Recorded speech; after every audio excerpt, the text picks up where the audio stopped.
India અથવા ઇન્ડિયાની બહાર કોઈ જોબ માટે અપ્લાય કરતા હોય તો મેઇનલી 2 વસ્તુની જરૂર પડે, સીવી અને કવર લેટર. ઇન્ડિયાની અંદર લોકોને કવર લેટરની પ્રેક્ટિસ નથી, પણ જ્યારે ઇન્ડિયા છોડીને બહાર જાવ તો આ બંને વસ્તુની જરૂર પડે.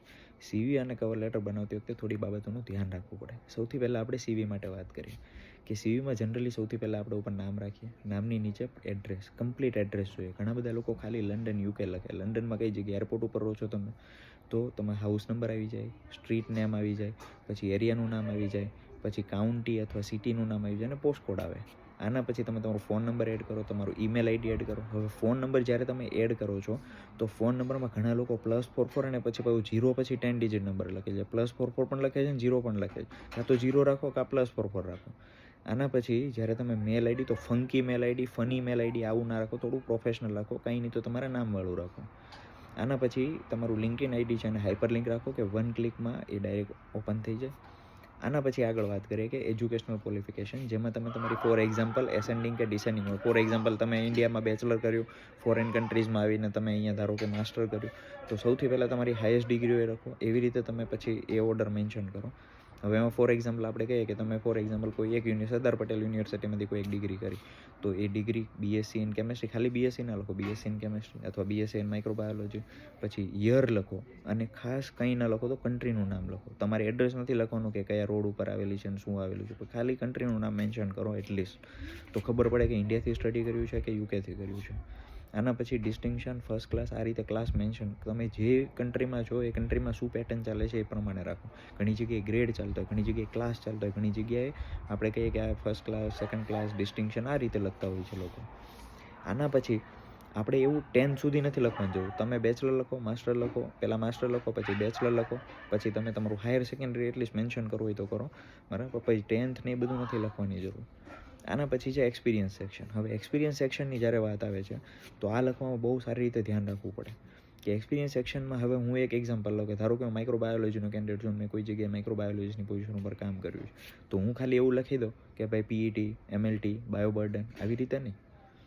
મારે એમાં થોડો સ્કેલિંગ એડ કરવું પડશે કે કેટલા, ફોર એક્ઝામ્પલ સ્કેલિંગ એટલે કોઈ ટાઈમ રેન્જ હોય, કોઈ પર્સન્ટેજ હોય. ઘણી બધી વાર ઘણા લોકો કોમર્શિયલ હોય તો ફિનાન્શિયલ હોય તો એ લોકોએ અમુક મતલબ આંકડાકીય માહિતી થોડી મેન્શન કરવાની છે. ફોર એક્ઝામ્પલ મેં પીઈટી કર્યું છે તો પીઈટી મેં કઈ મેથડથી કર્યું છે, એમાં કયા સ્ટેપ્સમાં મારી એક્સપર્ટાઇઝેશન છે, અથવા તો મેં કેટલા સેમ્પલ્સ રન કર્યા છે. એચપીએલસી કરો છો તો કેટલા સેમ્પલ્સ તમે રન કર્યા છે, એચપીએલસીમાં તમે કયું એડવાન્સમેન્ટ તમે યુઝ કરેલું છે. ઘણા એચપીએલસી કરતા હોય છે, ઘણા એચપીએલસી એમએસ કરતા હોય છે, બરાબર. આવું થોડું મેન્શન કરો. એને ઓવરરાઇટ અને વધારે ટેક્સ્ટફુલ નથી બનાવવાની જરૂર.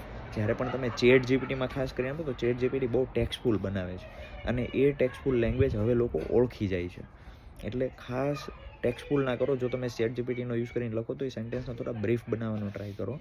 અને ખાસ ધારો કે હું એમએલટી લખું, માઇક્રોબિયલ લિમિટ ટેસ્ટ, પણ માઇક્રોબિયલ લિમિટ ટેસ્ટમાં હું એ લખું કે મેં કેટલા સેમ્પલ્સ રન કર્યા છે, બરાબર. આવી રીતે થોડું સ્ટેટિસ્ટિક્સ આપો.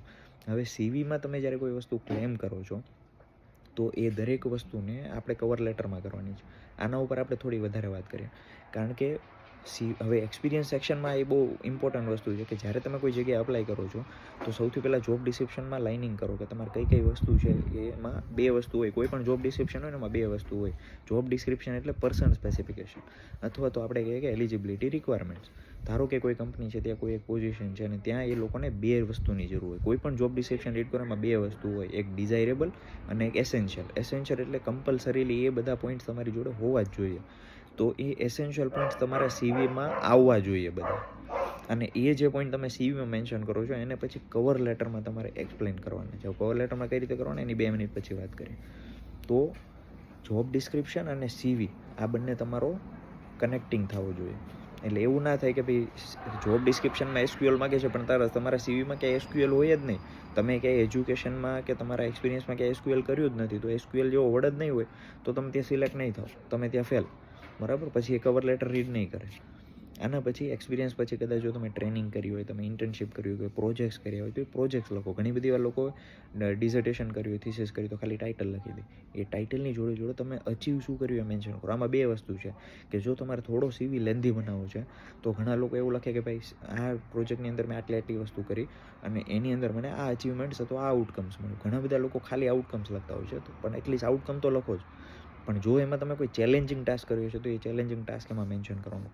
પછી જો જોબ ડિસ્ક્રિપ્શનમાં કોઈ વસ્તુ માગે છે અને એ વસ્તુ જો તમે તમારા પ્રોજેક્ટમાં કરી છે તો ખાસ એ પ્રોજેક્ટને એક્સપ્લેન કરતી વખતે 2-3 લાઇનમાં એ વર્ડને મેન્શન કરવાનો ટ્રાય કરો.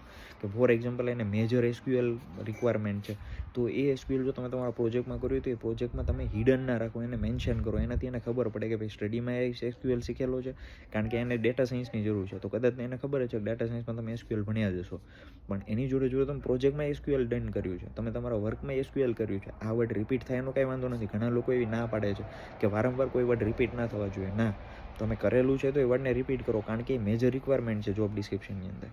એટલે સૌથી પહેલાં જોબ ડિસ્ક્રિપ્શનમાં વાંચો કે મેજર રિક્વાયરમેન્ટ કેન્ડિડેટ જોડેથી કંપની શું એક્સપેક્ટ કરે છે. આના પછી સર્ટિફિકેશન જો હોય તો સર્ટિફિકેશન મેન્શન કરો. ફાલતુ સર્ટિફિકેટ, ફાલતુ ટ્રેનિંગ, 10-10, 15-15 યુરો કે 1,000 રૂપિયા આપીને સર્ટિફિકેટ અર્ન કર્યા એવું બધું કરીને ઇમ્પ્રેશન ના બગાડો. ઇરિલેવન્ટ કોઈ વસ્તુ એડ ના કરો. સીવીમાં સ્પોર્ટ્સ ને આ બધું એડ કરવાની જરૂર નથી. પર્ટિક્યુલર સ્પેસિફિક ટેકનિકલ બેકગ્રાઉન્ડમાં તમે પ્રોપર સીવી બનાવો કે જેને જોબ ડિસ્ક્રિપ્શનમાં જરૂર છે એ બધી એમાં મળી જાય. એને એક પણ ગેપ મિસિંગ ના રહેવો જોઈએ. એને કંઈક જરૂર છે એ તમારા સીવીમાં ના હોય તો તમે સિલેક્ટ નહીં થાવ. આના પછી છે કવર લેટરની વાત. કવર લેટરની અંદર કઈ વસ્તુ, તો એક્સપિરિયન્સ સેક્શનમાં તમે જે પણ વસ્તુ મેન્શન કરી છે એ બધી વસ્તુના જે ક્લેમ કર્યા છે એ તમે કવર લેટરમાં મેન્શન કરવાના છે. પણ બીજો રસ્તો હું તમને સજેસ્ટ કરું છું કે તમારે જો એક્સપિરિયન્સ સેક્શન નથી યુઝ કરવો તો જોબ ડિસ્ક્રિપ્શનમાં તમને ધારો કે ડિઝાયરેબલ અને એસેન્શિયલ ક્રાઇટેરિયા 5 છે, તો એમાં સૌથી પહેલાં એસેન્શિયલ ફરજિયાત જે ક્રાઇટેરિયા હોવા જ જોઈએ કેન્ડિડેટ જોડે એ 5 પોઈન્ટ પકડો. એમાં સૌથી પહેલાં લખ્યું છે કે એસક્યુએલની રિક્વાયરમેન્ટ છે, તો તમારે એવું મેન્શન કરવાનું કે ભાઈ you are requiring SQL as you mention in your job description and I perform SQL અથવા I dealt with SQL during my study project. I also done from this duration to this duration in my previous work. બરાબર. અને પછી આ mention કરશો ને એટલે એનાથી શું સાબિત થશે કે એને એસક્યુએલની જરૂર છે એવું આપણે કીધું. ભાઈ તમે એસક્યુએલની જરૂર છે એવું તમે તમારા જોબ ડિસ્ક્રિપ્શનમાં લખ્યું છે. મેં એસક્યુએલ મારા સ્ટડી પ્રોજેક્ટમાં કર્યું છે, મારા વર્ક ડ્યુરેશનમાં એક્સપિરિયન્સ વખતે મેં 6 મહિના 8 મહિના વર્ષ કર્યું છે. તો એનાથી એને ટ્રસ્ટ આવશે કે તમે આ વસ્તુ પરફોર્મ કરી છે આ ડ્યુરેશનથી આ ડ્યુરેશન, તો એ તમને સિલેક્ટ કરશે. આનાથી 2-3 વસ્તુ ક્રિએટ થાય. એક તો એના માઇન્ડમાં પોઝિટિવ ઇમ્પેક્ટ ક્રિએટ થાય કે તમે બહુ સિરિયસ છો કે તમે જોબ ડિસ્ક્રિપ્શન વાંચ્યું છે, કારણ કે મોટાભાગે કેન્ડિડેટ જોબ ડિસ્ક્રિપ્શન નથી વાંચતા.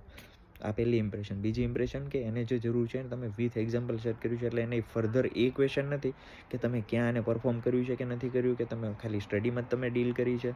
તો એને એ માઇન્ડમાં ક્લિયર થયું કે ભાઈ એને વર્કનો એક્સપિરિયન્સ પણ છે, યુકેમાં છે, ઇન્ડિયા છે, એ બધું એને ખબર પડી જાય. આના પછી કવર લેટરની અંદર 2-3 વસ્તુ તમારે એક્સ્ટ્રા મેન્શન કરવાની અને 1, 2, 3 સેન્ટેન્સમાં મેન્શન કરવાની. એમાં એક આવી જાય લીડરશિપ, બીજું આવી જાય ટાઈમ મેનેજમેન્ટ, ત્રીજું કે તમે બર્ડન ટોલરેટ કરી શકો છો એ, બરાબર. ટાસ્ક મેનેજમેન્ટ આપણે સિમ્પલી કહી શકીએ. તો ક્યાંક તમે લીડરશિપ લીધી હોય, ક્યાંક પ્રોજેક્ટમાં તમે વધારે ચેલેન્જિંગ કોઈ વસ્તુ ફેસ કરી છે તો એને એક્સપ્લેનેટરી કરો કે for example during my project I did this things, I face this thing and I resolve by taking help of this thing or I resolve by performing this thing, I resolve this problem by using this tool and outcome was this. આવી રીતે, બરાબર. આ એક good impression create. એટલે સૌથી પહેલાં experience, જે એના એસેન્શિયલ ક્રાઇટેરિયાની જે રિક્વાયરમેન્ટ છે એના પછી થોડું ડિઝાયરેબલ જો તમે સેટ કરી શકો, કારણ કે ડિઝાયરેબલમાં એવું હોય કે એટલીસ્ટ 5 આપ્યા હોય તેમાંથી એટલીસ્ટ 2-3 તમે પ્રૂવ કરી શકો તો દેટ ઇઝ ફાઇન, બરાબર. તો આ રીતે થોડું વર્કઆઉટ કરો. આ વસ્તુ બહુ સમજવી જરૂરી છે.